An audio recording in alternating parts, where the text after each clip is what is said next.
El título de este mensaje es Preparación para el Ministerio Pastoral, la escuela de Timoteo. La iglesia es conocida como el baluarte de la verdad, columna y baluarte de la verdad. ¿Sí escuchó? Es la columna y el baluarte de la verdad. Y cada cristiano debe unirse a los esfuerzos de la iglesia. La iglesia no debe ser una parte de su vida, no debe ser algo secundario, un lugar a donde voy. La iglesia debe ser el ejército de Cristo, la familia de la fe. Me uno y no solamente me uno con ella, sino que la amo y me esfuerzo en servir en la iglesia. Cada cristiano debería tener una parte integral en la iglesia. Y Dios dio pastores para la edificación de los santos. Y el creyente debe aprender lo más que pueda de su pastor. Si su pastor ama a Dios, ama la palabra de Dios, tiene mucho que ofrecerle. Este mensaje lo necesito yo primordialmente para afirmarme como pastor y cumplir con mi deber. Este mensaje lo necesitan aquellos que tienen el anhelo de obispado, quieren ser pastores, quizás han sentido un llamado o les arde en su corazón, dicen yo quisiera ser un pastor. Escuche, el ser pastor es mucho más que un deseo. El ser pastor requiere ciertas cualificaciones, requiere ser probado. Y el ser pastor, aunque conlleva muchas bendiciones, hay luchas y hay muchas cosas negativas, hay muchos ataques del diablo, hay mucha necesidad de capacitarse para ministrar, para orar, para organizar, para luchar, para combatir, para predicar, para enseñar, para motivar. Si fuera fácil, muchos triunfarían, no abandonarían si fuera fácil.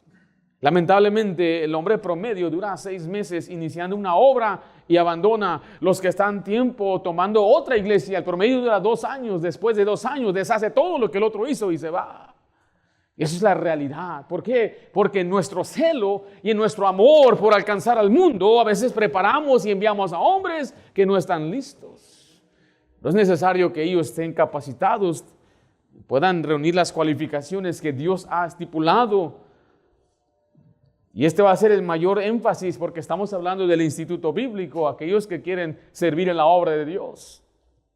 Pero este mensaje también lo necesita usted como miembro de nuestra iglesia, para que comprenda el deber del pastor hacia Dios, para que comprenda la relación que hay entre el pastor y el miembro de la iglesia, para que usted aprenda a imitar la conducta de su pastor. Mire, sin perder su lugar en 2 de Timoteo, acompáñeme a Hebreos 13. Si usted quiere saber cuál es el trabajo principal de un pastor, escuche, más que enseñar y más que predicar y más que dar la sana doctrina, es un buen ejemplo. Necesita un pastor que le dé un buen ejemplo. Y ese es el énfasis que se da una y otra vez en la Biblia en cuanto al siervo de Dios. Dice Hebreos 13:7, acordaos de vuestros pastores que os hablaron la palabra de Dios, considerad cuál haya sido el resultado de, ¿qué dice ahí? De su conducta. Después, ¿qué dice? Imitad su fe. Las familias de la iglesia deben imitar la fe y la conducta del pastor. La manera que vive va de acuerdo a las escrituras. Tiene que aprender a vivir como vive el pastor. Si usted ve a un hombre que es casado, ¿cómo trata el esposo a su esposa? ¿Cómo trata a su familia? ¿Cómo se conduce cuando las cosas no van bien? ¿Cómo reacciona ante la oposición? ¿Cómo reacciona ante el gobierno y los cambios? El pastor debe ser ejemplo en su vida y es el trabajo más difícil de un hombre porque cualquiera puede predicar. Cualquiera puede ser dotado en dar un discurso, mover los corazones, pero ser ejemplo, eso es más difícil. Ser ejemplo es lo más importante. Todas las familias de la iglesia necesitan imitar la vida de su pastor, porque ahí es donde aprenden. La escuela de Timoteo era su pastor, era Pablo. Pablo le enseñó, y usted va a ver enseguida cómo él le dijo, cómo le enseña. Recuerda de quién has aprendido. Recuerda quién fue el que te enseñó. La única diferencia que hay entre los pastores y los miembros es que el pastor es el predicador y maestro de la iglesia, pero de ahí en adelante todos somos iguales. O sea, al valor de Dios somos iguales. No hay eminencias en la iglesia. Yo no soy el dueño de la iglesia. Yo soy un administrador. Sí, el Señor nos da una posición de honor, pero ese yo no me lo gané, yo no lo merezco. Dios me lo otorgó. Ahora yo trato de ganarme el respeto, porque el liderazgo, cuando se da liderazgo, es como una plataforma, una oportunidad para mostrar a la gente. A la gente puede venir y puede ser atraído por el liderazgo, pero para que se quede y crezca necesita un buen ejemplo. Pero usted también tiene que cumplir con todo lo que Dios le pide a un pastor. Se nos manda a los pastores a ser ejemplo. Por eso Pablo escribe en 1 Corintios 11:1, sed imitadores de mí, así como yo de Cristo. En 1 Timoteo 4, acompáñeme allá, mire, porque quizás hay pastores jóvenes, pero eso no les quita la autoridad, porque la autoridad viene de Dios y le manda a los pastores jóvenes a esforzarse a ser buen ejemplo. Por eso Pablo escribe en 1 Timoteo 4:11. ¿Estamos ahí? Esto manda y enseña. Mira el 12. Ninguno tenga en poco tu juventud, sino sé ejemplo. Pues le digo que aunque sea joven, dice, ninguno te tenga en poco por ser joven. Que la gente no te menosprecie y desprecie porque no tienes tiempo, no tienes suficiente experiencia. Por eso tienes que ser ejemplo. Sé ejemplo en qué. Dice, sé ejemplo los creyentes en palabra, conducta, amor, espíritu, fe y pureza. En Tito 2:15 dice la palabra de Dios de esta manera. Esto habla y exhorta y reprende. ¿Con qué? ¿Con qué? Con toda autoridad. Note la última frase. Nadie te menosprecie. La autoridad dada a un pastor, a un siervo de Dios, viene de Dios. Entonces el predicador se puede guiar por lo que dice la Biblia. Siempre que el predicador diga así dice Jehová, es autoridad de Dios, no es de un hombre. Por eso dice, tú tienes que hablar, habla, exhorta y reprende, mira, con toda autoridad, porque Dios te ha autorizado, te ha dado el mensaje. No nos predicamos a nosotros mismos, predicamos el consejo de Dios, predicamos lo que dice la Biblia, y que nadie te menosprecie por ser joven. Eso me refiero a los más jóvenes. Yo ya no soy joven. La semana pasada estuvo aquí un joven predicando. 30 años. Empezó él a ser pastor a los 25 años. Y le dije, muchos te van a menospreciar no solamente porque eres joven, te ves bien niño, ¿o no es así? Y cuando tú prediques, yo le recomendé a él lo que me enseñaron a mí. Predica de acuerdo a las palabras de Cristo. Porque yo no voy a decirle mi sabiduría, mi experiencia, ni lo que yo he hecho y quién soy yo. De ninguna manera. No viene usted a escuchar ringología, usted viene a escuchar palabra de Dios. Y ahí entonces los jóvenes les explico diciendo, mire, yo creo en todo tipo de predicación, temático, tópico, pero tú vas a ser mejor que prediques expositivamente, que tomes un pasaje y aprendas a exponerlo para que el mensaje tenga estructura y dirección y así pueda la gente escuchar y decir, esto viene de la Biblia y no un capricho de un joven. ¿Sí me estoy explicando? Pero el joven debe ser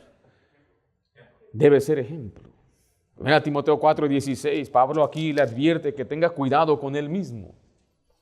Es un buen recordatorio para cada uno de nosotros, especialmente los pastores. Tenemos que tener cuidado de nosotros mismos. ¿Estamos ahí? Ten cuidado ¿de quién? De ti mismo y ¿de qué? Y de la doctrina. Persiste en ello, pues haciendo esto te salvarás a ti mismo y a los que te oyeren. Dice, ten cuidado lo que tú enseñas, ten cuidado lo que tú estás estudiando, ten cuidado qué te estás metiendo en la cabeza, porque si no, tú te vas a desviar. Es más, si tú persistes en lo que aprendiste, te vas a salvar. Pero no es salvación del alma de ir al cielo. El contexto habla del naufragio espiritual. En el capítulo 1 menciona que unos empezaron a desviarse de la verdad, enseñando cosas contra las Escrituras. Por lo tanto, cuando uno se desvía de la palabra de Dios, empieza a creer otras cosas y empieza entonces a naufragar espiritualmente. Ten cuidado de ti mismo. Lo que voy a mencionar hoy, alguien me dijo, usted está peleado con los libros. Usted puede ir a mi oficina a ver muchos libros. Puede ver mi Kindle, mi libro digital de Apple. Tengo miles de libros. No estamos en contra de los libros. Simplemente quiero que reconozcamos algo. Debe haber un fundamento, y el fundamento es la doctrina, la palabra de Dios, por encima de cualquier libro. Pero cuando usted ya sabe bien la palabra de Dios, sabe usarla, manejarla, tiene su doctrina, sabe dónde está bien plantado, sabe lo que cree, sabe en quién ha creído, usted puede leer cualquier libro y no le va a hacer ni un daño a usted. Es más, usted va a ver el libro y dice, esta es basura, y lo va a tirar a la basura. Porque va a saber discernir, pero muchos que no quieren saltarse ese paso. Quieren saltarse a conocer o llenar su mente o predicar sin el conocimiento personal de la Biblia y se paran detrás del púlpito y lo dicen tal así como que si fuera verdad. Pero aquellos que conocen las Escrituras dicen, eso no está correcto. Así no dice la palabra de Dios. Por eso lo estoy diciendo, no en un espíritu de crítica, sino para que usted tenga la advertencia que Pablo dice, ten cuidado de ti mismo y de tu doctrina. En 2 Timoteo 3:10, vemos entonces el entrenamiento que Timoteo recibió de Pablo, el cual yo creo que es bueno replicar en la iglesia, que usted aprende estas cosas del siervo de Dios y de la palabra de Dios. Recuerda, este mensaje es para mí, primeramente. Segundo, es para usted, si anhela obispado. Y número 3 es para cada miembro. ¿Está ahí conmigo? Pero tú has seguido, ¿qué cosa dice ahí? Note que dice mi. Ahora, ¿es doctrina de Pablo o es doctrina de Cristo?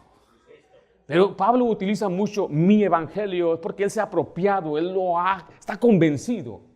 Es una convicción en su corazón de lo que él ha creído. No es algo que simplemente lo tiene como una etiqueta o un certificado nada más. Dice, es mi doctrina. Aprendiste mi doctrina, conducta, propósito, fe, longanimidad, amor, paciencia, persecuciones, padecimientos, como los que me sobrevinieron en Antioquía, en Iconio, en Listra, persecuciones que he sufrido, y de todas me ha librado el Señor. En la Biblia usted puede ver 2 etapas del entrenamiento que Timoteo recibió. Uno como ministro o siervo y mensajero. Al inicio ese era su trabajo, servir a Pablo y ser mensajero. Pero de pronto vemos que él fue establecido como pastor en este lugar llamado Éfeso. Vaya a poner a Timoteo capítulo 1, versículo 3. Y al llegar a este pasaje vemos que Timoteo ya no muy bien se quería quedar como el líder en Éfeso. No sé si muchos cuando ven el pastorado piensan, eso lo puedo hacer yo. Fácil. Y no lee su Biblia, no ora. Es como cuando usted ve a un jugador de fútbol, mira nomás cómo la falló. Cuando usted ni correr 5 metros puede ya. O cuando ve las Olimpiadas y se molesta. Siempre perdemos en Estados Unidos. ¿No sabe qué tan difícil es poder capacitarse para eso? Y le estoy diciendo que yo estaba en este lado también, inmaduro, también como cualquier joven con muchas ambiciones y deseos de hacer algo grande para Dios y conquistar al mundo. Y después viene la realidad. Y si no estás preparado, si no has conocido bien eso, viene para muchos el desánimo. Y eso le pasó a Timoteo. Pero en Timoteo 1:3 dice, como te rogué, ¿qué dice ahí? Que te quedases ¿en dónde? En Éfeso. Y ya no se quería quedar. Y Pablo le tuvo que rogar, le tuvo que implorar, decirle, quédate. Pablo, no quiero, quédate. Pablo, ya compré los boletos, ya tengo las maletas preparadas. Es más, ya llamé a aquel lugar, ya me tienen en el lugar donde voy a llegar a vivir. Voy a regresar a mi tierra allá en Listra. No, quédate. No, Pablo, tú más que nadie sabes, Pablo, cómo está la cosa aquí en Éfeso. Aquí te querían matar, aquí hay un gran templo de la diosa Diana, aquí está difícil, Pablo, tú sabes bien, ¿por qué quieres que me quede? Y él le tuvo que rogar, quédate. Primera Timoteo 1:18 se le tuvo que recordar que él tenía un llamado mediante una profecía. Este mandamiento, hijo Timoteo, te encargo para que conforme a ¿qué cosa? A las profecías que se hicieron en cuanto a ti, milites por ella la buena milicia. Le recordó que había una profecía y había un llamado de Dios. En 2 Timoteo 1:6-7, vemos que le tuvo que escribir otra carta porque se estaba acobardando y se le estaba apagando el fuego en el ministerio. 2 Timoteo 1:6, estamos ahí. Por lo cual te aconsejo que avives el fuego del don de Dios que está en ti por la imposición de mis manos. Porque no nos ha dado Dios espíritu de ¿qué? de cobardía, sino de poder, de amor y de dominio propio. Muchas veces este pasaje lo apropiamos, que tenemos que tener el dominio propio, el espíritu de poder y no de cobardía, pero el contexto es que se le está hablando a Timoteo. La imposición de mis manos está hablando de la aprobación, la autorización del ministerio. No cualquiera puede lanzarse a la obra de Dios. Debe ser autorizado por la iglesia local. Debe ser autorizado por el liderazgo. Y dice, recuerda que hubo una imposición de manos sobre ti.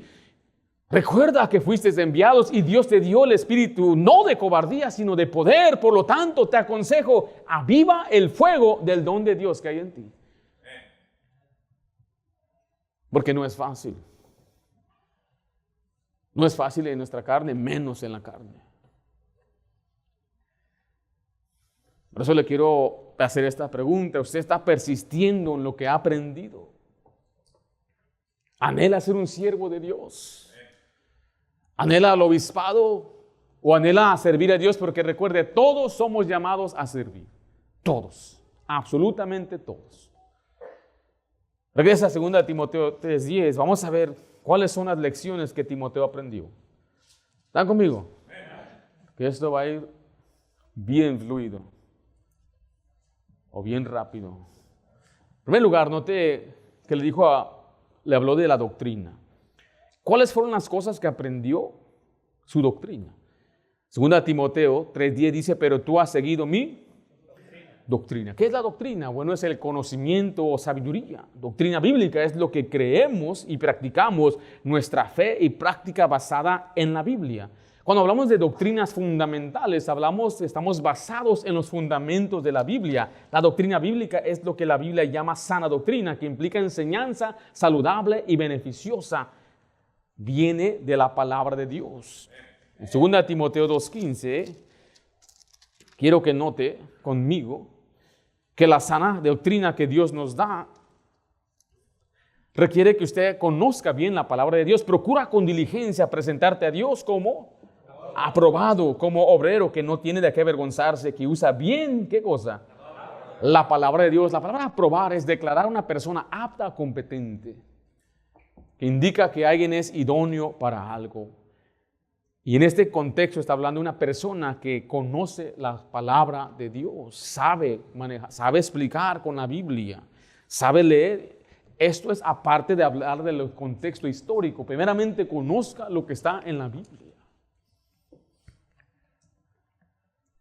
Cuando usted conoce la palabra de Dios y alguien quiere, a veces tiene que usted dar una respuesta de su fe, le hacen preguntas, usted siempre debe contestar, es que así dice la Biblia, así dice las Escrituras. Así dice la palabra de Dios. No un neófito. En Tito 1:9 nos explica claramente que una persona, especialmente los que van a ser pastores, tienen que ser retenedores de la palabra fiel. Dice Tito 1:9, retenedor de la palabra fiel, tal como ha sido enseñada, para que también pueda exhortar con sana enseñanza. ¿Y qué cosa? Y convencer a los que contradicen con las Escrituras. Los líderes inmaduros tienen la tendencia de buscar la aprobación de las personas y no la aprobación de Dios. El líder espiritual busca ser aprobado por Dios, que Dios sepa que yo estoy usando la Biblia, estoy representando las Escrituras. Cuando predico de parte de Dios y delante de Dios, pero la gente que es neófita, entonces siempre está buscando la aprobación de la gente. Está buscando la aprobación de si les gustó y qué les pareció. Mucha carne les di. Cuando yo tomé mi primera predicación, mi enseñanza de predicación, nuestro pastor nos enseñó, Pastor Parada enseñó en la clase, y cuando yo di mi mensaje, me dijo, estuvo bonito, pero te faltó carne. Dije, yo no sabía ni qué ondas con eso. Carne, ¿qué se refiere a carne? ¿Qué se refiere a carne? ¿Alguien sabe? ¿Quiénes aquí hay veganos aquí? ¿Hay vegetarianos por aquí? Cuando usted va y le sirven un bistec, nada más son 3 onzas ahí chiquito ahí. Mucho arroz, es una montaña de arroz. ¿Usted qué dice? ¿Le falta qué? Le falta carne, le falta lo sodio, le falta lo bueno. Y me estaba enseñando, te falta explicar bien, desarrollar el pasaje, te falta estudiar más a fondo y explicarlo en su contexto y más versículos y cruza las referencias para que puedas apoyar el pasaje de la palabra de Dios. Y ellos se rieron de mí, ja, ja, ja, ja, ja, ja. Pero yo dije, yo estaba tomando notas. Yes, sir. Yo tengo que dar más carne. Soy más carnívoro ya. Aquí no es de vegetarianos, ni menos veganos. Aquí comemos carne, puerco, bistec, vaca, lo que sea. Para que se vayan bien llenitos, que digan, no, hasta para llevar tiene, mira, aquí llévese para llevar extra. Porque mire, la Biblia es nuestra autoridad de fe y práctica.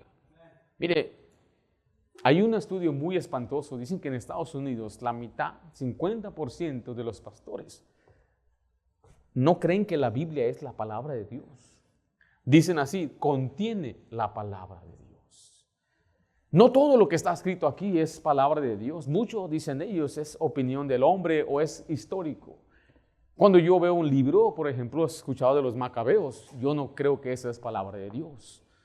Es histórico, basado en una fábula. Los judíos escribieron muchas fábulas. ¿Usted ha escuchado, por ejemplo, el libro de Enoc? El libro de Enoc contiene muchas historias, unas fábulas tremendas. Y de ahí es donde sacan mucho la enseñanza de Génesis 6, donde los ángeles vivían aquí en la tierra y cohabitaron con los creyentes y formaron una raza, super raza de gigantes. Eso está escrito en el libro de Enoc, pero mucha gente lo ha interpretado como que es Biblia. ¿Por qué le estoy diciendo esto? Estoy explicando todo esto porque si usted no cree que la Biblia es la palabra de Dios, usted no lo va a enseñar completamente, no va a enseñar todo el consejo de la palabra de Dios. En segundo lugar, usted no lo va a decir con pasión y no lo va a decir con convicción. Eso hace falta que cuando una persona enseñe en la Biblia, crea. Escuche, estos pastores en sus iglesias, el estudio indica que el 95% de los miembros de estas iglesias no creen que la Biblia es la palabra de Dios. No es sorpresa de eso. Vaya conmigo ahí a 2 Timoteo 1:13. Que nos indica que en los últimos tiempos habrá muchos que van a apostatar de la fe, van a escuchar a espíritus engañadores, doctrinas de demonios. Y dice Pablo, predica la palabra, que instes a tiempo y fuera de tiempo. Esa frase significa sea popular o no sea popular, le gusta a la gente o no le gusta a la gente. Ellos tienen que escuchar, predica fuera de tiempo, redarguye, reprende, exhorta con toda paciencia y doctrina. Porque vendrán tiempos cuando no sufrirán la sana doctrina. No les va a gustar la sana doctrina, sino que teniendo comezón de oír, se amontonarán maestros conforme a sus propias concupiscencias. Alguien que les hable bonito, alguien que les diga que todo va a estar bien, una persona que nunca señale el pecado, una persona que nunca les explique lo que dice las Escrituras en su matrimonio, de su vida, de la crianza de los hijos, alguien que no les incomode, sino al contrario, que les haga sentir bonito a pesar de su estilo de vida. Y eso es contrario a las Escrituras. 2 Timoteo 1:13 dice, retén la forma de sanas palabras que de mí oíste, en la fe y amor que es en Cristo Jesús. O sea, es no seguir las filosofías, o sea, es no seguir las corrientes, la psicología en el púlpito, o no hablar o evitar la moralidad, la separación y evitar temas que la gente se ofende. Entonces, en primer lugar, vemos ¿cuál? La doctrina. En segundo lugar es conducta. Y no voy a enfatizar más la doctrina, predicamos bastante sobre doctrina, pero queremos un equilibrio aquí en este momento. Pablo dijo en 2 Timoteo 3:10, vaya ya por favor, pero tú has seguido mi doctrina. En segundo lugar, conducta. La conducta es la manera de comportarse. Esa palabra comportarse es actuar de determinada manera. Ya vimos que el predicador debe ser ejemplo, ¿correcto? Mire, vaya a 2 Timoteo 2:7. Mientras usted va allá, yo le voy a leer 1 Timoteo 3:15. Pablo le dijo a Timoteo, para que si tardo sepas cómo debes conducirte en la casa de Dios. Hay una manera que el creyente y el pastor, el líder, el siervo debe comportarse. En Tito 2:7, presentándote tú, ahora aquí le habla a otro pastor llamado Tito, presentándote tú en todo como ejemplo de buenas obras. ¿Cuál es la conducta? Bueno, es ser maduro espiritualmente. 1 Timoteo 3:2, acompáñeme allá. Mire, esto es cumpliendo con los requerimientos que Dios mismo ha establecido para un pastor. Todavía me asombra estar en un Olive Garden con un consiervo, un pastor. Y él me hablaba de otro pastor. Me hablaba bien de él. Y yo dije, qué bendición. Y dijo, mire, Dios lo está usando a pesar de que fue infiel, a pesar de que se divorció. Mira, Dios lo está usando. Dije, ¿cómo? Dije, pero ¿cómo que? ¿Por qué? ¿Pero por qué él es pastor? Porque Dios lo usa. ¿Quién somos para juzgar? Yo no juzgo, pero Dios juzga. Dios es el que define. Me dijo, pero Dios lo está usando. Dice, ¿cómo sabes que Dios lo está usando? Dije, la Biblia dice que no cualquiera puede ser pastor. ¿Dónde dice eso? Dije, ¿y usted es pastor? Sí, 1 Timoteo 3 y Tito capítulo 1. Leamos 1 Timoteo 3:2. Estamos ahí. Pero es necesario que el obispo sea, ¿qué? Irreprensible. ¿Marido de cuántas mujeres? Una sola mujer. Sobrio, prudente, decoroso, hospedador, apto para enseñar, no dado al vino, no pendenciero, sino peleonero, no codicioso de ganancias deshonestas, o sea que no está buscando siempre estafar a la gente, sino que amable, apacible, no avaro. ¿Qué es un avaro? Que todo ve con signo de dinero. Una oveja nueva, busca trasquilarlo. No avaro, está siempre buscando. ¿Y cómo le saco más dinero a esta gente? Es más, vamos a vender el pan, vamos a vender esto, vamos a vender aquello. Y siempre buscando formas. Esa es una persona avariciosa. ¿Qué es la siguiente? Que gobierna bien su casa, que tenga a sus hijos en sujeción con toda honestidad. Porque, pues, el que no sabe gobernar su propia casa, ¿cómo cuidará de la iglesia de Dios? ¿Dónde está su esposa, hermano? ¿Por qué no vino a la iglesia? Le preguntan a uno que quiere ser pastor. Es que se fue a trabajar y no puede venir a la iglesia. No está gobernando bien su casa. Es que mi esposa ella hace lo que quiere. No está gobernando bien su casa. Es que mis hijos son unos tremendos traviesos. Ore por ellos. Sí. ¿Es un adulto ya o qué? No, tiene 12 y 13 años. No, ya sé, cuando son adultos ya sale de nuestro control y es muy diferente. Pero todavía están ahí. Usted mismo le compró el celular. Usted mismo le paga las clases de karate. Usted mismo le compró el carro y todo. Y el niño hace lo que quiere. No está gobernando bien su casa. Es esencial porque que una persona tenga hijos cuando lo llaman a ser pastor. Porque cambia. Yo he visto que son bien fieles a la casa de Dios, pero en cuanto viene un bebé, el bebé es el Dios de ese hogar ya. Ya no van a la iglesia como antes, ya no sirven porque su bebé se va a deshacer. Nuestros hijos de un pastor nunca debe ser la prioridad. Y ahora vamos a implementar esto porque ahora le toca a mi hija. Ahora vamos a quitar aquello. No, tenemos que ser fiel a Dios. Pero incluye que debemos gobernar nuestra casa. Si no puede gobernar su casa, si no tiene su casa en orden, ¿cómo va a gobernar la iglesia? ¿Con qué autoridad va a enseñar sobre la familia? ¿Con qué determinación y con qué convicción va a predicar a los hombres que sean hombres y sean responsables? ¿Cómo lo va a hacer si él mismo no lo hace en su propia casa? ¿Cómo va a enseñar de amar a su esposa si él no ama a su esposa? ¿Sí me estoy explicando? El 6 dice, no un neófito, es uno nuevo, que es recién plantado, que no tiene ni raíces espirituales. No sea que envaneciéndose caiga en la condenación del diablo. También es necesario que tenga buen testimonio ¿de dónde?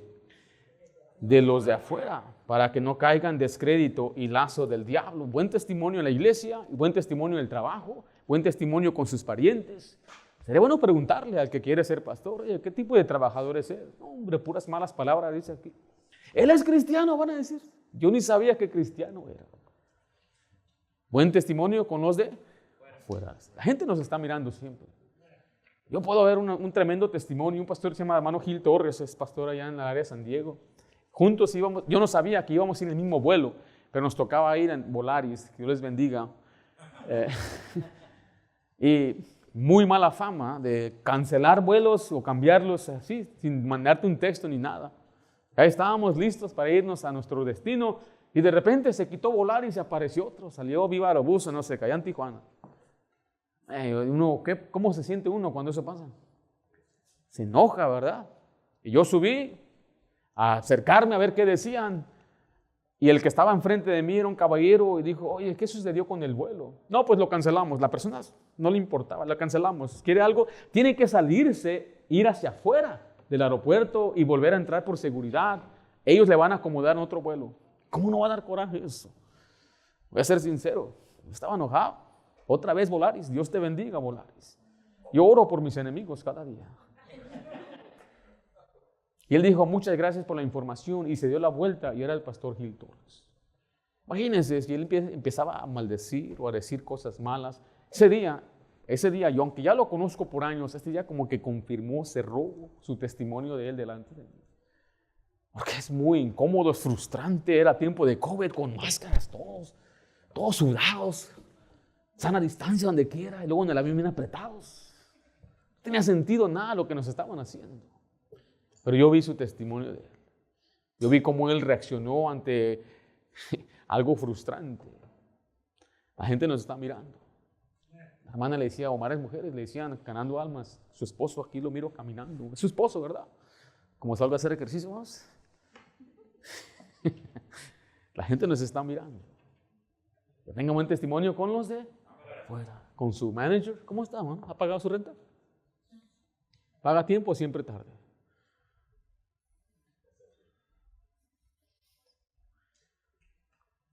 Yo nomás digo, 1 Timoteo 6:11, la pureza moral es importante.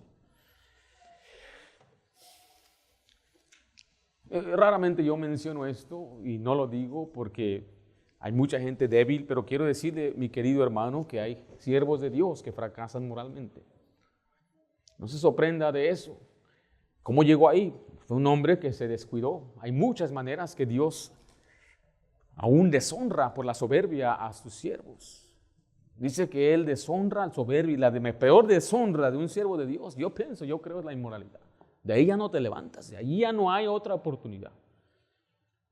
En estas últimas semanas escuché de alguien muy respetado y admirado, pero el Señor nos manda, 1 Timoteo 6:11, mas tú, mire, oh hombre de Dios, huye de estas cosas.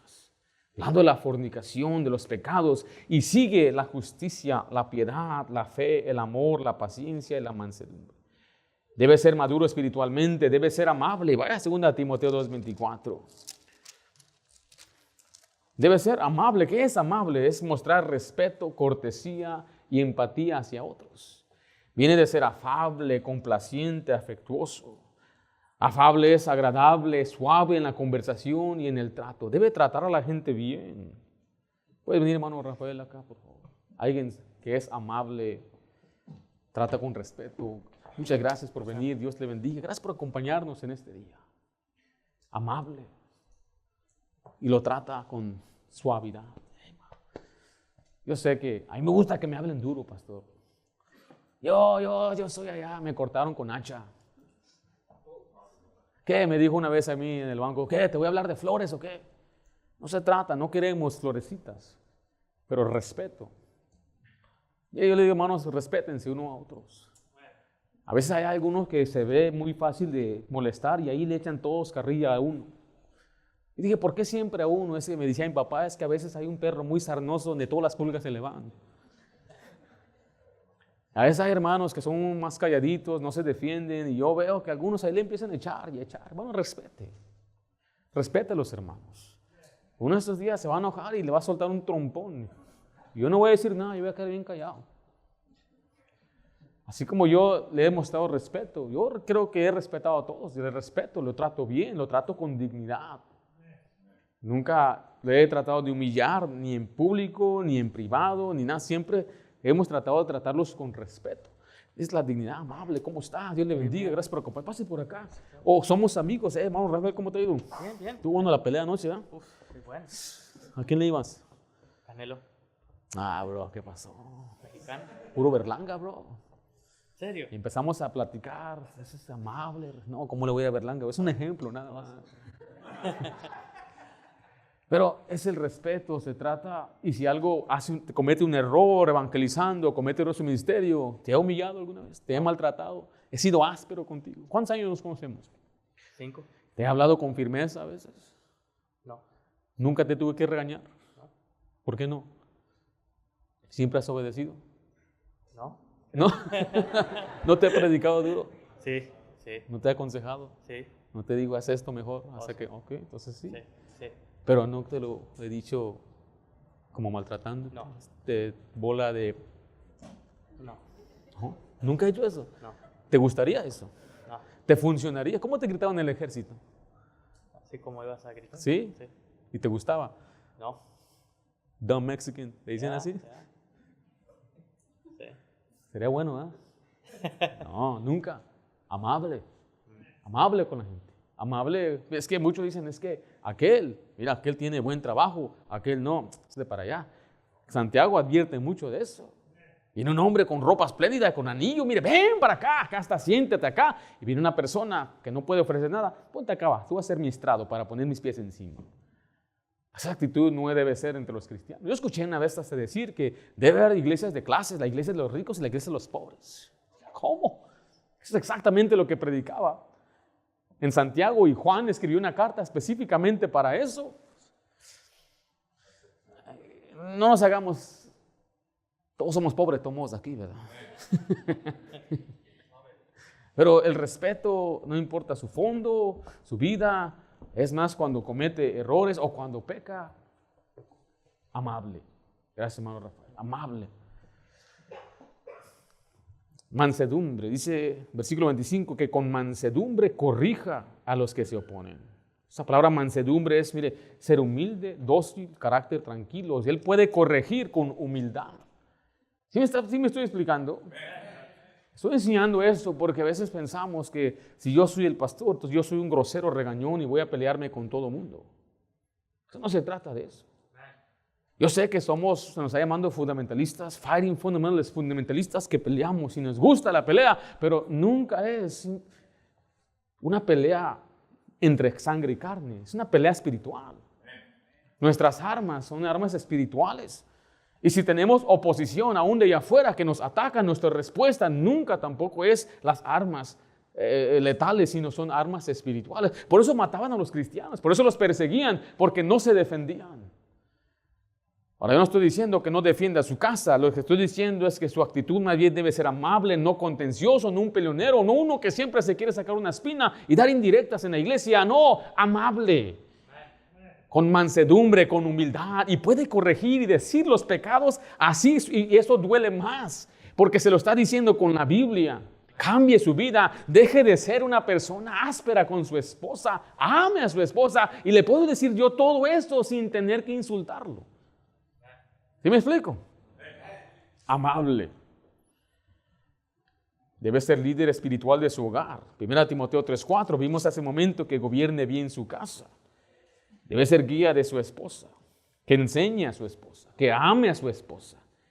Y ella, en cambio, ¿qué va a hacer? La Biblia nos muestra claramente que una mujer piadosa se va a sujetar a su esposo.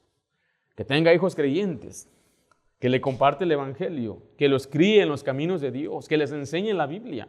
Pero ven a Timoteo 5:8, nos deja saber que es la responsabilidad también del siervo de Dios proveer para los suyos, sustentar a su familia económicamente. Dice, porque si alguno no provee para los suyos y mayormente para los de su casa, ha negado la fe y es peor que ¿qué?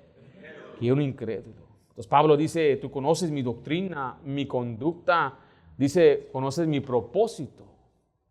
Propósito es de lo que se trata ser pastor. ¿De qué se trata ser pastor? ¿Qué es lo que un pastor hace? Propósito es el ánimo o la intención de hacer una cosa. ¿Qué es lo que nos motiva o por qué hacemos? ¿Qué es ser un pastor?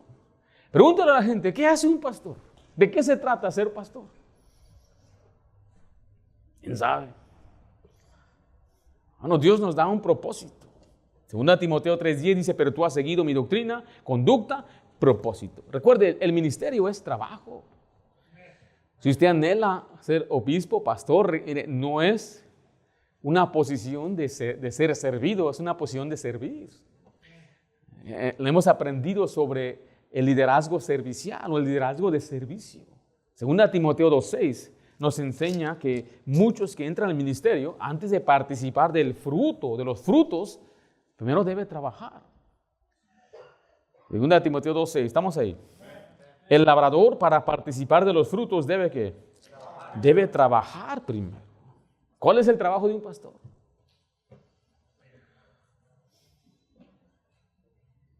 Muchos dicen, no, ese no es trabajo.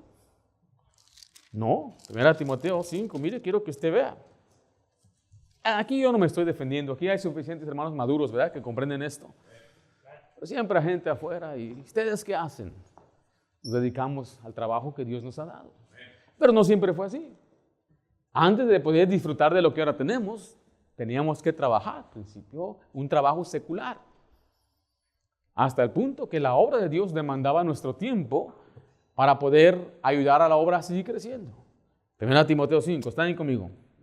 Versículo 17. Los ancianos que gobiernan bien sean tenidos por dignos de doble honor, mayormente los que, ¿qué?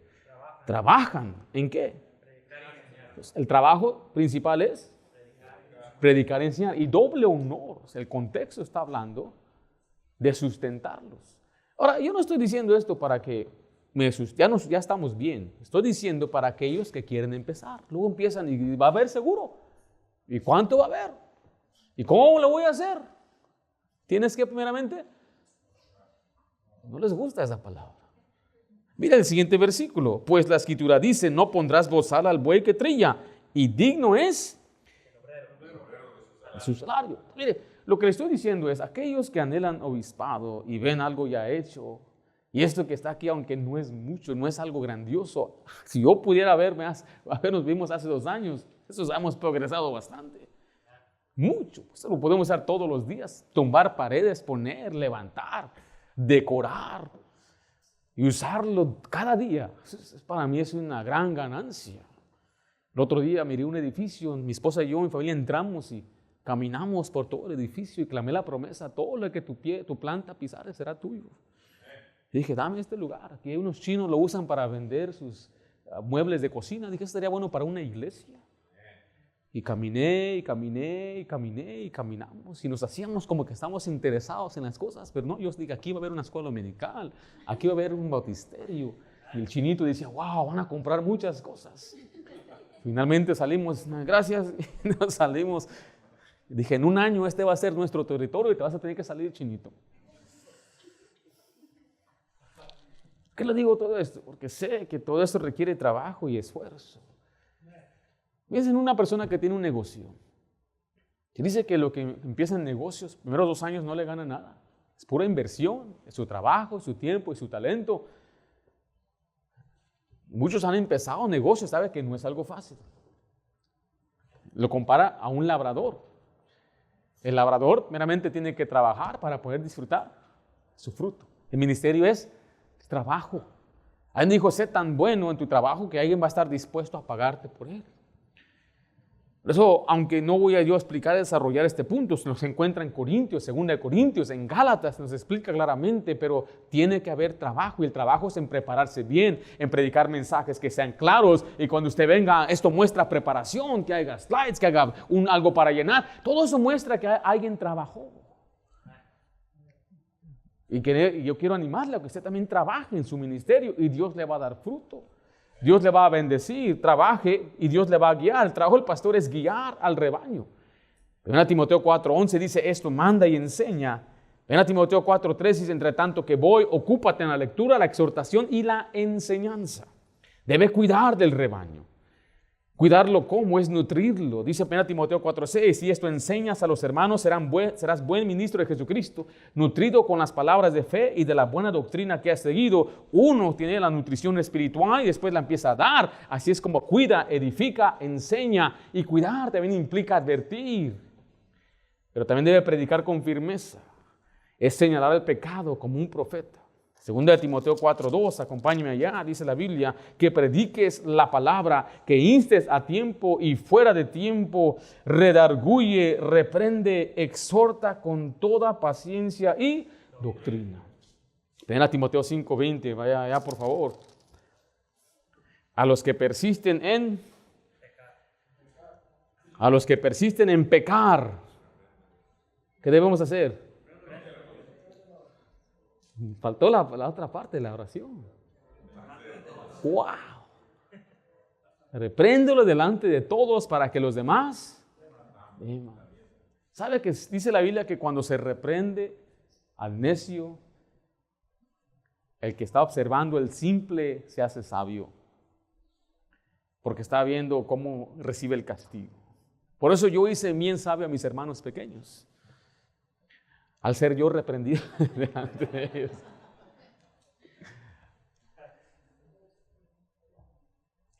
Se nos manda a predicar con firmeza. Doctrina, conducta, propósito, fe, lo que significa confiar en Dios. 2 Timoteo 3:10, ahí nos indica, la próxima es fe. El hombre de Dios debe ser un hombre de oración, depende de Dios para su provisión y para su poder. Créame, y ahora se lo estoy hablando un poco abierto. Yo no hablo mucho de dinero en nuestra iglesia, pero yo no dependo de ustedes. Si a veces vemos que no hay suficiente, yo no voy a la iglesia a decirle, ya no están dando y torcer brazos, y por qué no dan. No, yo voy a Dios. He ido al Señor y digo, Señor, toca los corazones para que la gente sea generosa. Y ellos sean responsables, los miembros, y sean generosos. Y de repente, pum, Dios bendice de una forma u otra. Pero mire, también quiero animarle que sea fiel a Dios. ¿Se acuerda? Mire, cuando nosotros hemos tomado pasos de fe como iglesia, Dios nos ha bendecido. Dios nos ha ayudado. Cuando nosotros tomamos pasos de fe para salir, con tener un propio lugar, hasta habíamos planeado, vamos a recaudar ofrendas para que tengamos suficiente y rentar, y nunca tuvimos que hacerlo, porque Dios bendijo la fe. Y el hombre de Dios debe ser un hombre de oración. Se nos exhorta a hacer rogativas, oraciones, peticiones. Pablo dijo, yo doy gracias, que yo sirvo desde mis mayores con limpia conciencia, de que sin cesar me acuerdo de ti en mis oraciones, noche y día. Un hombre de oración, oraba todos los días, noche y día. Doctrina, conducta, propósito, fe, longanimidad. Es como soportar los agravios. La palabra que vemos ahí, el principio es nuestra conducta ante los insultos y la calumnia. La diferencia entre la paciencia y la longanimidad se define. Una es que sufre sin quejarse, esa es la paciencia, y el otro es sufrir sin vengarse. Porque vamos a ser nosotros atacados como siervos de Dios. 1 Timoteo 4:5 dice, pero tú sé sobrio en todo, soporta las aflicciones, porque habrá quien nos van a insultar, quien nos van a menospreciar, quien nos va a subestimar, habrá quien nos va a traicionar, habrá malentendidos, habrá quienes van a preferir a otro pastor antes que a uno. Pablo decía claramente, algunos dicen, yo soy de Pedro, yo soy de Apolos. Pablo también escribió, el calderero me hizo mucho daño. Hay mucho que sufrir y mucho que aguantar, y es sufrir sin vengarse de la gente. Doctrina, conducta, propósito, fe, longanimidad. Número 6 es amor. Es amar, lo que es amar a los hombres en el ministerio. Aquí viene el equilibrio. El equilibrio de tener buena doctrina, ser amable y amar a la gente. Porque hay extremos que he visto y que tenemos que cuidarnos. El extremo es, somos muy duros y celosos por la verdad. Tengo un celo por la verdad y me da coraje cuando veo el pecado. Qué bendición que así sea. Pero el equilibrio es que debo amar a la gente, debo amar a los hermanos que están mal, debo amar a la gente y ser paciente con ellos. Porque no solamente es amor, es paciencia, es como esperar en el Señor. 1 Tesalonicenses 2:7, quiero que vea allá, note que hay quienes de una manera aman el predicar, pero no aman a la gente a quien le predican. Hay otros que usan el ministerio como ganancia personal. Un predicador llamado Jack House constantemente decía, yo no voy a usar a la gente para edificar mi ministerio, voy a usar mi ministerio para edificar a la gente. La gente a veces es vista nada más como una herramienta, un cliente que me va a ayudar a mí para que yo pueda seguir con mi agenda, pero no es así. El ministerio es para ayudar a la gente. Eso requiere amor, requiere paciencia, porque no todos cambian rápidamente. Viene uno a la iglesia y en unas 2-3 semanas ya está ahí en fuego por Dios, evangelizando, haciendo todo, aleluya, echándole ganas. Y otros que van arrastrando los pies por meses y años. Y algunos se desesperan. ¿Y desde cuándo va a cambiar? Paciencia. Va a cambiar cuando Dios quiera, ¿no? Dios quiere que cambies ya, pero si no, va a ser a las buenas o las malas. Va a ver. Al rato aquí lo vamos a ver bien sentadito. Algunos saben de qué me refiero, ¿verdad?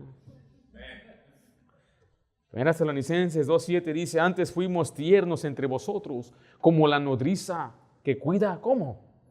Con ternura a sus propios hijos. Tan grande es nuestro afecto por vosotros que hubiéramos querido entregaros no solo el evangelio de Dios, sino también nuestras propias vidas, porque habéis llegado a sernos muy queridos. Pablo decía, yo muero por ustedes.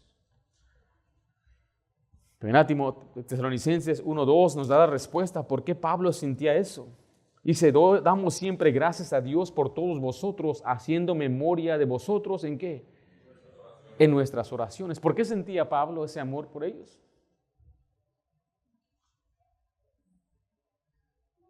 ¿Qué acabamos de leer? ¿Qué hacía Pablo por ellos? Él oraba por ellos.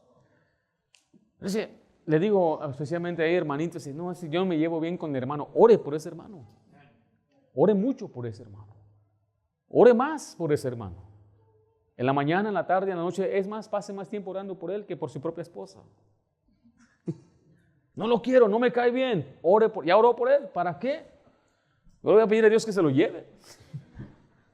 Decía un hermano, le dijo a otro, yo estoy orando por ti, qué bendición, pero para que Dios te lleve.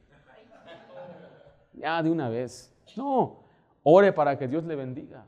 Orad por vuestros enemigos. Si Dios nos manda a orar por la gente que es nuestra enemiga, ¿cuánto más debemos orar por un hermano con quien no me llevo bien? Ore por mí. Ore para que el Señor cambie su corazón y me ame si es que no me ama. Yo le amo a usted, nosotros oramos por ustedes. Encarecidamente oramos por él. Y le digo esto sinceramente porque aunque sé que a veces la gente expresa cosas negativas, mire, las paredes hablan. Yo nunca he enfrentado a nadie porque no me lo dicen en mi cara, pero si yo me hubiera desanimado por eso, por lo que escucho, lo que dicen, desacuerdos, no estoy de acuerdo, nadie le preguntó a nadie, yo no estoy de acuerdo. Yo no estoy de acuerdo con mí mismo todo el tiempo tampoco, ni conmigo mismo, usted tampoco. Necesitamos ser pacientes unos con otros. Y sea misericordioso. Cuando usted ve que un hermano falla, le va mal, porque cuando usted falle o sus hijos fallen, va a querer que tengan misericordia de usted y nadie le va a ofrecer misericordia. Eso yo lo he visto especialmente en siervos y pastores que marchitan a todos y los destruyen, y cuando les toca a ellos, mire, ellos no reciben ni una palabra de ánimo. Sea amoroso, sea paciente, aprenda a tratar a la gente con ternura. Sea paciente, esperar que Dios va a cambiar al tiempo. Se nos compara a ver como el labrador, esperar el precioso fruto de la tierra, aguardando con paciencia hasta que reciba la lluvia temprana y tardía. En el ministerio tenemos que esperar para que Dios provea, para que Dios obre, para que Dios haga la obra. Porque la obra ¿de quién es? Dios. La gente quiere cambios así, quiere crecimiento rápido, quiere que la iglesia haga y esto. No es tan fácil, no es fácil. Un amigo me dice, el dinero es fácil, la gente es difícil. ¿Cuánto dinero necesitan? Necesitamos miles y miles de dólares para esto. Dice, el dinero es fácil, la gente es difícil. Ahora, después de tantos años, he notado, sí, es más fácil conseguir lo que necesitamos, los fondos económicos, pero que la gente cambie, eso es más difícil. Que Cristo sea formado en ti, eso es difícil.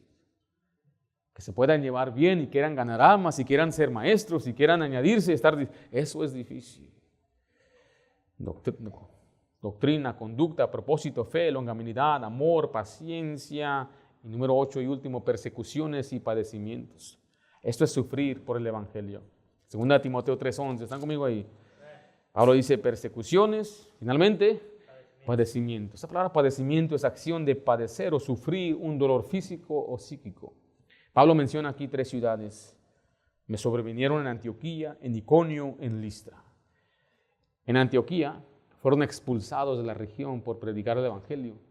En Iconio se planearon apedrearlos y Pablo y Bernabé huyeron para evitar ser asesinados.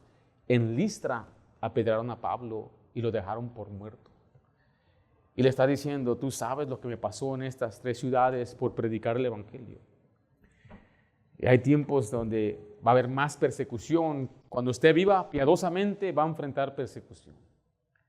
La gente va a tratar de hacerle sufrir o incomodarle o burlarse de usted por ser cristiano. Gracias a Dios que no es físico en Estados Unidos. Usted puede defenderse y podemos tener nuestras libertades, pero mucho de nuestra persecución aquí es verbal, es la burla, es el desprecio. Y eso les duele a muchos cristianos. Mira, hasta que usted no sea perseguido por su fe, usted no ha madurado, no puede madurar hasta que sea perseguido. Alguien lo va a perseguir. Se van a burlar de usted. Ahí está el hermanito, la hermanita. You go to church? You go to church? What? You go to church? What? ¿Tú vas a la iglesia? Es un aleluya. Le voy a decir al muchacho aquí, tú vas a la escuela, ¿qué haces en la iglesia? ¿Qué haces? Más ahí, así. Mama's boy. Hijo de mamá. ¿Quién te peina, tu mamá? No, yo estoy jugando, no te ofendas, es un ejemplo. Lo que me decían a mí. Ahí va el hermanito, the reverend, el reverendo. Y a fuerzas me querían empujar y me enseñaban cosas que no, y me ofrecían cerveza y ahí me la regalaban. Come on, take a drink, man. Come on, why are you afraid? Huh? Are you afraid? Hay muchos por la burla. Shh. All right, soy hombre. No eres hombre. Salud. Ya les he enseñado cómo defenderse. ¿Ya? ¿Tú tomas? Sí, agua, leche, licuados, café. Sin café es imposible agradar a Dios. No, pero no tomas algo bueno. Y le eches un poco de Tonayán. No, pero tú no, ¿por qué no tomas? ¿Te pega tu esposa? ¿Fíjate cómo se defiende? Hasta me dio miedo a mí ya decirle más. Muchos se acobardan delante de los pecadores. Mire, si los pecadores te quisieran engañar, no consientas. ¿Por qué te quieren engañar? Porque te prometen diversión, te prometen que te va a ir bien, pero al final es como aquella ave que va contra la red, contra su propia vida. Por eso dicen, no consientas. La persecución en nuestros días es más que nada burla por ser cristianos. Es más, una iglesia bíblica va a ser acusada de ser legalista y muy duro si no hay amor. Por eso note todo el equilibrio de lo que debe ser un siervo de Dios. Debe ser celoso por la palabra de Dios, pero no debe ser déspota, no debe ser soberbio, debe ser amable. Qué bendición tener la sana doctrina y saber y que la Biblia determine mis acciones, pero yo debo ser humilde. Yo debo ser amoroso y debo ser paciente con los demás. Y el extremo acá puede ser que diga, no importa la doctrina, no importa la conducta, lo que importa es el amor. No puede ser así. Tiene que haber un equilibrio. Ahora, puede que haya unos puntos que usted no esté de acuerdo con su servidor, que dicen así lo interpreta usted, cuando hablamos de ciertas conductas. Cuando les he hablado, por ejemplo, de trato en la familia, en la escuela pública, cosas que yo sé que Dios ha dado sabiduría con la palabra de Dios para ayudarle a usted. Aprenda a imitar la fe de su pastor. Usted ha visto nuestra conducta. Usted sabe quiénes somos. Y usted sabe, lo único que mi deseo es ayudarle. El entrenamiento principal de la escuela de un pastor empieza en su iglesia. Que no importa tener un instituto bíblico, no queremos nada más dar papeles. Ya tengo el papel, ya. No, el papel no significa nada.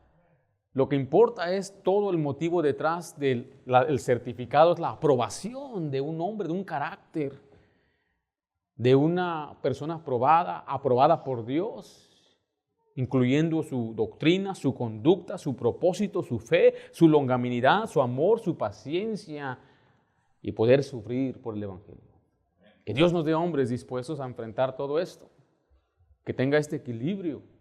Ahora, yo no estoy diciendo que no lo he alcanzado, estoy tratando todavía de mejorar. Estoy entrando en lo que es el prime de los pastores. 40 años para arriba es el prime. ¿Sabía usted eso? ¿A poco, pastor? Sí, porque ya pronto voy a ser suegro. Yo quiero ser suegro. Por eso cuando vi a estos niños aquí dije, no es suficiente. Faltan más varones aquí. Qué bendición. ¿Cuántos bebés en la guardería? Están contando como unos 20 bebés en la guardería. Échenle ganas, hermanos. ¿Okay? Pero que el Señor nos bendiga y nos ayude que levante siervos de Dios. Recuerde, si usted anhela obispado, este mensaje es para usted. Si usted es miembro, todos sus principios es para que usted pueda ver y respetar a los siervos de Dios y que usted también cumpla con estos principios. La siguiente semana estaremos hablando un poco más acerca del Instituto Bíblico para que usted también pueda unirse y prepararse. Oremos. Padre Santo, damos gracias por lo bueno que eres. Gracias por tu palabra, el gran ejemplo que es el apóstol Pablo. Hemos tratado de imitar, Señor, a Pablo, Señor. Sabemos que últimamente tú eres a quien debemos seguir, pero Pablo fue el instrumento terrenal y humano que tú usaste para establecer iglesias, entrenar hombres, enviarlos. Y gracias por estos ejemplos que nos das. Te pedimos, Padre, que tú nos ayudes a nosotros, pastores, a seguir siendo fieles. Yo te doy gracias por los pastores que han sido de influencia en mi vida y cómo han sido fieles por muchos años, Señor. Han sido fieles y constantes en las buenas y en las malas, y tú los has usado para que nosotros, esta generación, pueda seguir adelante. Pero ruego, Padre, por una nueva generación de hombres y mujeres que puedan, Señor, también tomar la batuta unos cuantos años y seguir adelante. Sabemos que la solución a nuestra nación no está en la Casa Blanca, en el Congreso, en unas leyes, sino está en tu casa. Haya más pastores. Te ruego, Dios, que haga la obra especial a través de este mensaje. Llama a hombres a tu obra. En el nombre de Cristo Jesús. Amén.